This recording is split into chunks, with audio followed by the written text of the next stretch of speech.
Chapter 4, Just Show Up. John chapter 1, verses 1 through 14 says, "In the beginning was the Word, and the Word was with God, and the Word was God. The Word was with God in the beginning. Everything came into being through the Word, and without the Word, nothing came into being. What came into being through the Word was life, and the life was the light for all people. The light shines in the darkness, and the darkness doesn't extinguish the light. A man named John was sent from God. He came as a witness to testify concerning the light, so that through him everyone would believe in the light. He himself wasn't the light, but his mission was to testify concerning the light. The true light that shines on all people was coming into the world. The light was in the world, and the world came into being through the light. But the world didn't recognize the light. The light came to his own people, and his own people didn't welcome him. But those who did welcome him, those who believed in his name, he authorized to become God's children, born not from blood, nor from human desire or passion, but born from God. The Word became flesh and made his home among us." John 1, 1 through 14.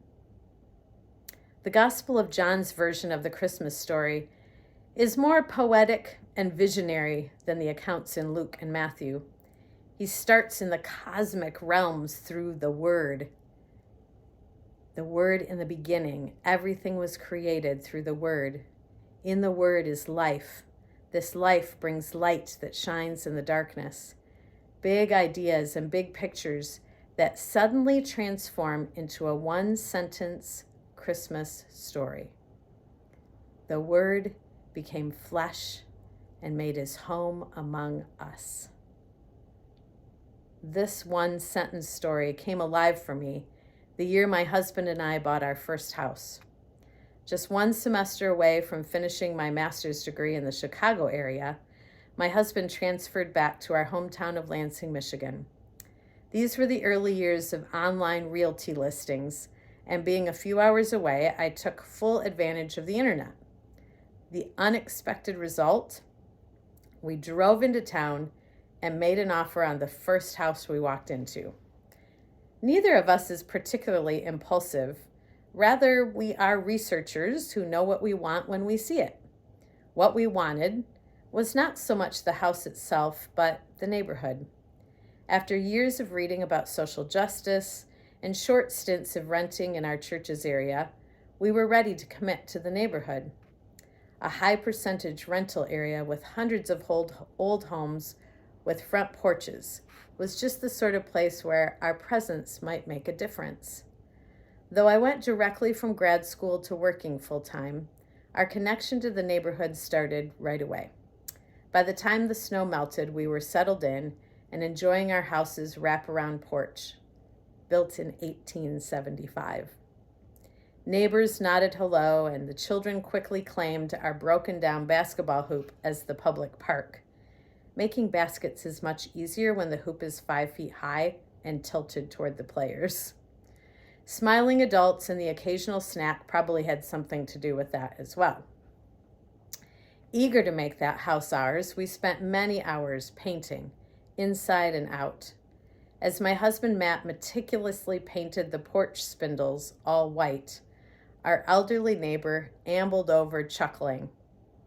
"Do you know how long the previous owner spent painting those spindles burgundy and peach?" We didn't. But we did know that making that house ours sent a message to the neighbors that we were truly moving in. Because there's something special that happens when we move into a neighborhood and live among the people there. That same year, I read the Message version of John 1:14. The Word became flesh and blood and moved into the neighborhood. Jesus, the Word, the life, the light, came to live with us. How do we know that Jesus loves us? Jesus moved in. How do we know he's interested in our lives? He lived among us.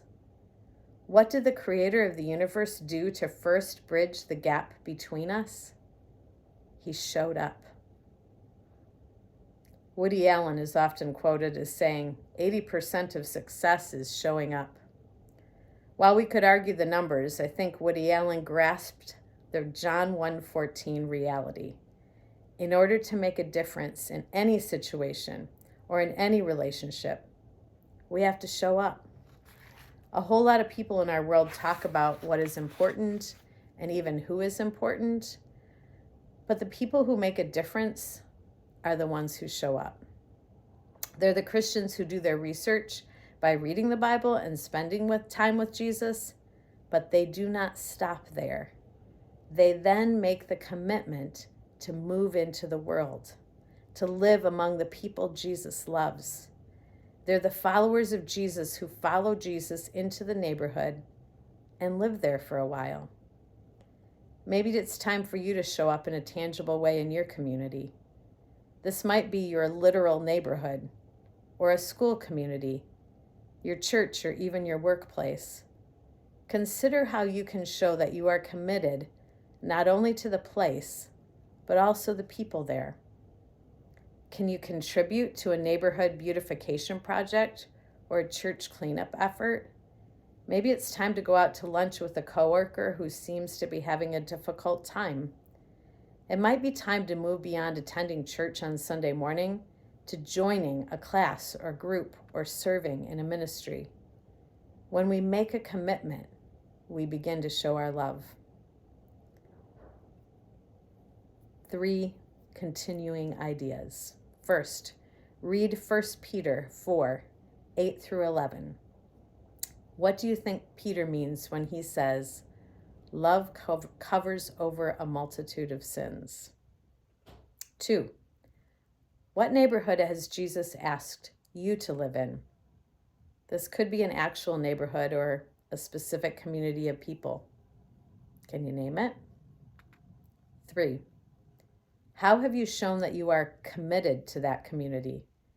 In what way do you intentionally show up there? And our final thought, we love others when we show up in their lives.